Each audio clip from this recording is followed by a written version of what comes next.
दूसरी पुतली चित्रलेखा की कहानी।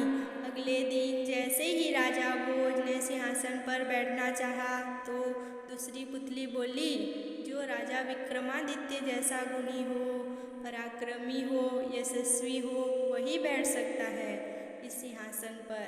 राजा ने पूछा, विक्रमादित्य में क्या गुण थे? पुतली चित्रलेखा ने कहा, सुनो, एक बार राजा विक्रमादित्य की इच्छा योग साधने की हुई।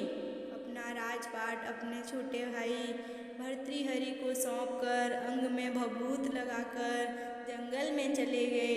उसी जंगल में एक ब्राह्मण तपस्या कर रहा था। देवताओं ने प्रसन्न होकर उस ब्राह्मण को एक फल दिया और कहा, जो इसे खा लेगा वह अमर हो जाएगा। ब्राह्मण ने वह फल को अपनी पत्नी को दे दिया। पत्नी ने उससे कहा, इसे राजा को दे आओ और बदले में कुछ धन ले आओ। ब्राह्मण ने जाकर वह फल राजा को दे दिया। राजा अपनी रानी को बहुत प्यार करता था। उसने वह फल अपनी रानी को दे दिया।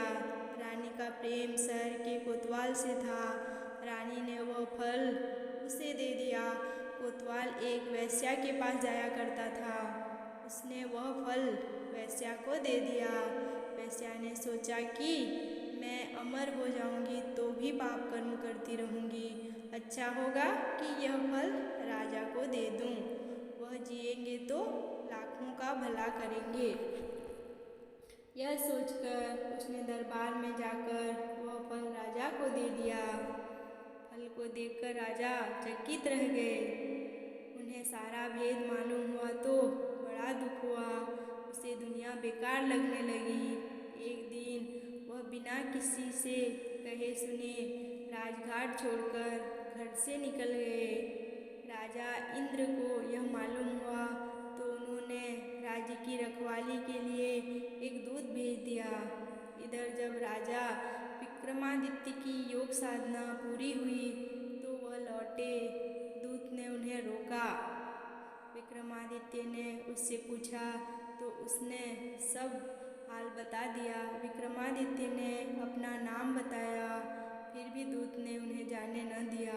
बोला, तुम विक्रमादित्य हो तो पहले मुझसे लड़ो। दोनों में लड़ाई हुई। विक्रमादित्य ने उसे पछाड़ दिया।